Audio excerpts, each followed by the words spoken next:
It's John Osborne here. You can follow me on StockTwits and Twitter under the name TraderJohnO. Let's do the FX Educational Outlook for today, May 9th, 2017. We'll start out by looking at the pound yen. You can see that when watching this on the weekly chart going up to the previous 148.447, we were anticipating a little bit of a slowdown as we approach that. You can see that right up here on this chart, and we got pretty close to it yesterday, over the day today, and so far today we have a little bit of a pullback. So let's see if we can make a run up to that 148.447 and watch to see if it can break even higher beyond that. We're still seeing some pretty good momentum, although we're seeing a little bit of slowing down here on our lower time frames. Let's look at the Swiss yen. And with the Swiss yen, we've got this breakout that we saw on the weekly and then a pullback down inside of that. So we are having trouble breaking above the previous pivot of 114.3.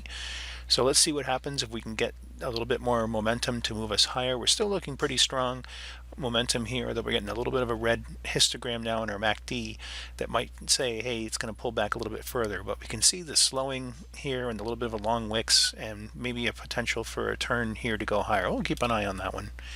Right now we're staying mildly bullish on that one, and we're going to be strongly bullish here on the pound Swissy, which has moved up very strongly the last few days. We've got three very good closed candles sending it higher, and right now we are trying to break above this 1.3044 line that we can see here on the 120 minute.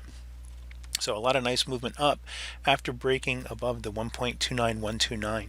The next thing we want to keep an eye on is the previous pivots that are above us, and that would be at around 1.31186, and of course just beyond that at 1.32041.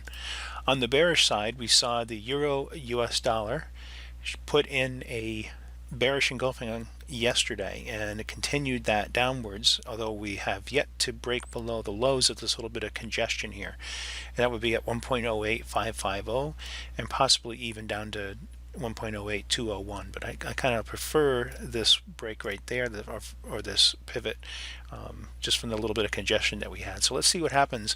But we have retraced back to the line that we broke on the weekly after a pretty good run up. So let's watch what happens there as we remain a little bit, start to become more bearish on that one. Our bearishness on the Aussie Swissy reversed on us here. We were looking for a break below the weekly line here, and it's moved back up, and it's still showing a little bit of strength and a little bit of slowing here. So let's watch what happens and see if it turns back down again. Remember, we're still bearish on our MACD indicator here, so we are expecting it to turn back down, but again, it does what it wants to do, and we'll see what it does.